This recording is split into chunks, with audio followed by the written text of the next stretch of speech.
현지 네티즌들은 트위터에 캔스 코리아, 한국 취소하라 등의 글을 남기며 반환 운동에 나서고 있습니다. 문제의 시작은 필리핀 인플루언서 벨라포츠가 최근 왼팔에 우기기 문신을 새겨 SNS에 올린 것이었습니다.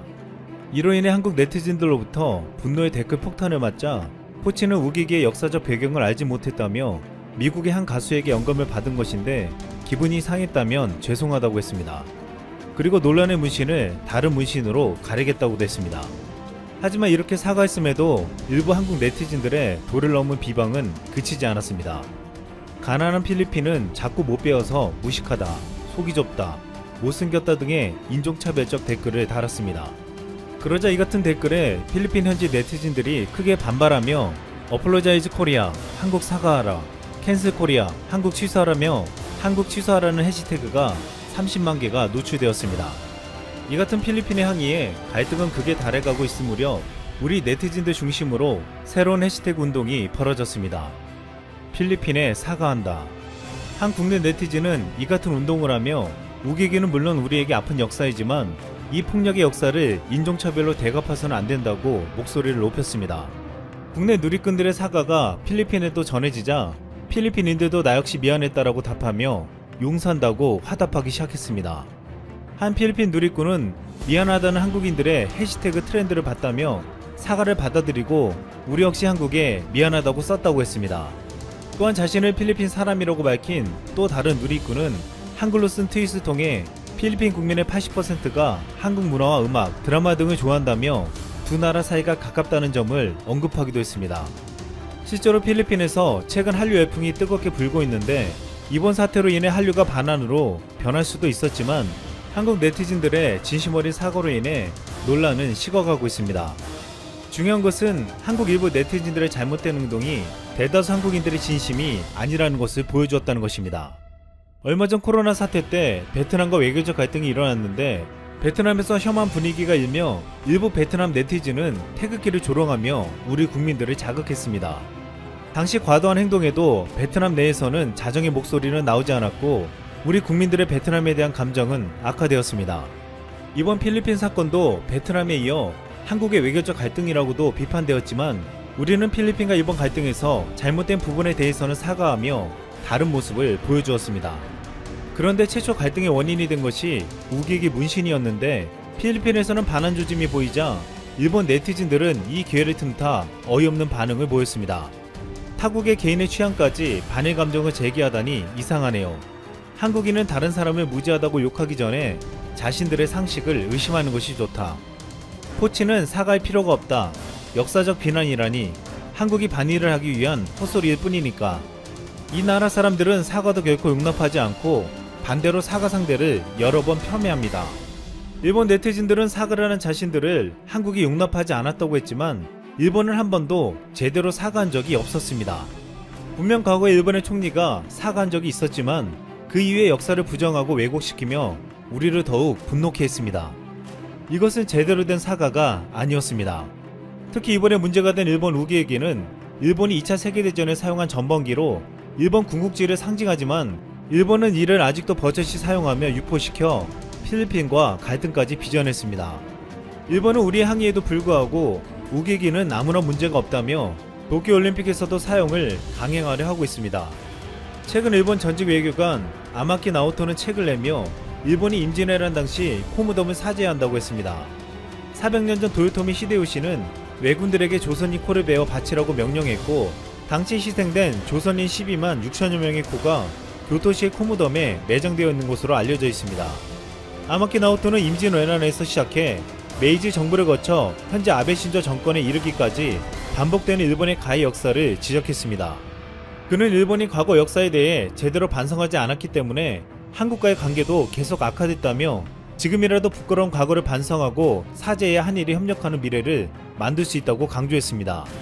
최근 한일 갈등의 문제가 되는 강제징용 판결은 일본의 잘못된 역사인식을 단적으로 보여주고 있습니다.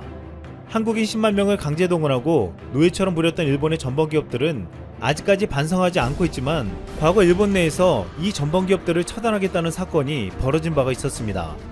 1974년 8월 일본 미쓰비시 중공업 본사 폭파 사건이 일어났습니다. 이후 8개월 동안 총 9번의 폭파가 있었습니다. 이 사건을 벌인 것은 동아시아 반일 무장전선이라는 일본의 무장투쟁 그룹이었습니다. 일본의 대학 중퇴생, 한국 근현대사 전공대학원생, 회사원 등으로 구성된 이들은 자신들을 늑대라고 칭했습니다. 그들은 일본의 제국주의 침략과 식민지배로 성장한 주요 기업들을 폭파하며 일제의 무반성과 무책임에 대한 대가를 치를 것을 요구했습니다. 전범 기업들에게 해외 자산을 정리하고 개발도상국의 자산을 모두 포기하라고 촉구했습니다. 그들은 피해국이 아닌 가해국 일본으로서의 정체성과 자아를 비판하며 무장투쟁을 펼친 것입니다. 결국 이들은 체포되고 수감되는 운명을 피할 수 없었지만 전후 일본의 반전 평화운동이 반성해야 한다는 점을 제기했다는 것에서 큰 의미를 지니고 있습니다. 하지만 이후 일본 사회는 어느새 이러한 목소리들은 사라지고 역사에 대한 사과는커녕 역사를 왜곡하고 부정하는 세력이 일본을 휘어잡고 있습니다. 유튜브에서 활동하는 롯본기 김 교수는 일본이 사과하지 않는 이유를 가불 문화라고 지적했습니다. 일본은 가불 문화로 관계를 명확히 가르는데 말 그대로 갑은 을에게 어떤 행위를 해도 용납이 된다고 했습니다. 반대로 을은 갑의 의사에 반하는 어떤 행동도 해서는 안 되는데 이것은 세계에서 오직 일본만이 가지고 있는 종족의 특성이라고 했습니다. 일상에서도 일본인이 식당에서 나이에 관계없이 종업원에게 무조건 반말을 하는 모습에서도 이것을 알 수 있다고 했습니다. 또한 일본은 사장이 직원에게 함부로 대하는 것에 대해서도 당연하게 생각하고 직원들은 별다른 불만을 얘기하지 않는다고 했습니다. 정치인들이 시행하는 정책에 대해서 크게 반대하지 않는 이유 역시 같은 맥락이라고 지적했습니다. 그러면서 제2차 세계대전에서 일본이 패망했을 때 한 미국 병사가 쓴 편지를 소개했습니다. 당시 일본은 가미가제 특공대를 필두로 끝까지 저항했기 때문에 미군 병사는 점령군으로서 일본에 상륙하면서도 굉장한 두려움을 갖고 있었다고 했습니다. 혹시 누군가 폭탄을 품에 안고 미군 주둔지에 오지는 않을까 밤에 잠을 자지 못했다고 했습니다. 그런데 막상 일본에서 만난 일본인들은 너무나 예의 바르고 깍듯했습니다. 김 교수는 이를 두고 전쟁에서 이긴 미국은 갑이고 패배한 일본은 을이기 때문에 아무 말 없이 매우 친절하게 미군을 받들어 모신 것이라고 했습니다. 이것으로 알 수 있는 것은 일본이 우리에게 진정으로 사죄하지 않는 것은 우리를 을로 보고 있기 때문이라고 했습니다. 일본이 생각하는 갑을 관계에서 한국은 철저한 을이기 때문에 강력한 갑이었던 일본에게 불만을 얘기할 수 없다고 생각한다는 것입니다. 이 같은 분석에서 우리가 알 수 있는 것은 과거를 잊은 일본에게 사과를 받아내기 위해 우리의 힘이 강함을 보여줘야 한다는 것입니다. 우리는 그동안 일본이 세계를 점령하고 있던 반도체, 가전, 스마트폰, 조선 등에서 역전하며 힘을 키워왔습니다. 또한 최근 국민의 개개인의 실질적인 소득은 이미 일본을 앞질렀고 새로운 핵심 산업으로 손꼽히는 전기차와 배터리에서도 앞서가고 있습니다. 인구수 차이만큼 경제 규모는 아직 차이가 나지만 지난 반세기 추세를 이어간다면 그리고 만약 통일된다면 경제 규모마저 일본과 비슷해지거나 능가할 것이라는 해외 전망이 나오고 있습니다. 짐 로저스는 잃어버린 30년에서 헤어나오지 못하는 일본은 몰락하고 통일한국은 초강대국 반열에 오르게 될 것이라고 전망하기도 했습니다. 역사 앞에서 뻔뻔한 모습을 보이고 있는 일본은 스스로 과거에 대해서 반성하지 못하고 을이 되어서야만 반성한다면 그 시기는 머지 않았다고 보고 있습니다. 동아시아 반일 무장전선 늑대 부대의 아라이 마리코는 일본 정권에게 이런 말을 남겼습니다. 자신의 가해성을 묻지 않고서는 세계인과 손을 맞잡을 수 없다. 이상 쓸멍이었습니다. 지식스쿨 크리스티입니다. 기업과 개인들이 할 말을 확실히 하지 않으면 일본은 망하고 말 것이다. 자식 손자 세대의 얘기가 아니라 우리 세대의 얘기다. 평소에도 일본 사회에 대한 쓴소리로 유명한 야나이 타다시 패스트리테일링 회장이 이번엔 아베 정권에 대해 강도 높게 비판했습니다. 패스트리테일링은 유니클로, 지유 등의 패션 브랜드를 운영하는 회사로 일본의 경제를 이끌고 있는 대표적인 기업인데요. 그런데 그가 일본이 곧 망할 수 있다며 쓴소리를 거침없이 내뱉었습니다. 그는 니케이 비즈니스 최근호에 실린 인터뷰에서 일본 정부의 코로나19 대응과 관련해 제조업 공장의 국내 복귀, 산업보호 등을 하려고 하지만 그걸 실행할 돈이 일본엔 없다고 지적했죠. 그리고 제대로 된 사람이 바른 말을 하지 않으면 일본은 망하고 말 것이고 이것은 농담이 아니다라고 덧붙였습니다. 특히나 일본의 후진적인 아날로그 문화를 꼬집었는데요. 이번 코로나19 대응 중 팩스에 의존하는 확진자 관리 시스템은 여론의 집중적인 비판을 받을 만큼 심각했습니다. 도쿄만 하더라도 도쿄도청에 있는 팩스 2대로 정보를 취합하다 보니 검사 후 통계 처리까지 통상 3일이 걸리기 때문입니다. 또 일본 정부에서는 정보 일원화를 위해 허시스란 신규 시스템을 개발했지만 여전히 일부 지자체에서는 예전 방식을 고집하고 있습니다. 이런 일본의 실태에 야나이 회장은 코로나19로 드러난 일본의 문제는 관료들의 복지 부동 때문이라며 정부가 인사권을 독점하기 때문에 이 모양이 됐다고 비판했죠. 여기서 그치지 않고 정치가 망가지면 경제가 망가지고 경제가 망가지면 정치가 망가진다며 일본의 발전을 위해서는 기업과 개인이 적극적인 발언에 나서야 한다고 일침을 놨습니다. 심지어 일본 소프트뱅크 그룹의 투자사업체 비전펀드가 일본 기업에는 단 한 차례도 투자한 적이 없었습니다. 일본은 미국, 유럽, 중국과 업계를 나란히 하는 경제대국이지만 벤처 후진국으로 평가받고 있죠. 그렇기 때문에 일본 경제를 뒷받침하고 있던 기업들도 점점 힘을 잃어가고 있을 뿐더러 미래성장 동력이라 평가받아야 하는 벤처기업들도 후진국 수준에 머물러 있습니다. 스타트업이 부진한 배경 역시 그 특유의 아날로그 문화 때문인데요. 스타트업의 사업 모델이 되는 디지털화가 주요국에 비해 뒤늦게 진행되고 있는 탓입니다. 이렇게나 일본이 IT 후진국으로서의 면모를 가감없이 보여주자 일본 언론에서도 자국과 한국의 IT 기술력을 비교하며 한국을 부러워하고 있습니다. 야나이 회장이 비판한 대로 관료들부터 일본의 정치계까지 모든 것이 바뀌어야 하지만 그게 말처럼 쉽게 되지 않을 것입니다. 우선 일본 차기 총리로 예상되는 스가 관방장관부터 아베의 정치색을 띠고 있기 때문입니다. 일본의 이런 상황 속 한국은 점점 더 격차를 벌리고 있죠. 특히 최근 삼성이 역대급 잭팟을 터뜨렸는데요. 과연 어떤 희소식이 또 우리를 기다리고 있을까요? 영상 시작 전 좋아요와 구독하기 부탁드립니다. 전 세계가 인정하는 가치 투자자 워렌 버핏이 인정한 바로 그 책. 오른쪽 버튼을 눌러보세요. 삼성전자는 이미 5G 투자가 선제적으로 이뤄진 한국을 비롯해 미국, 일본 등지에서 선전하고 있습니다. 지난해 4월 한국에서 세계 최초로 5G 상용 서비스를 주도한 데 이어 일본 KDDI와도 체결했었죠. 그리고 지난 7일 삼성전자가 세계 1위 통신 사업자인 미국 버라이즌과 8조 원에 육박하는 네트워크 장비 공급 계약도 맺었습니다. 이는 한국 통신 장비 산업의 역대 최대 규모 단일 수출 계약인데요.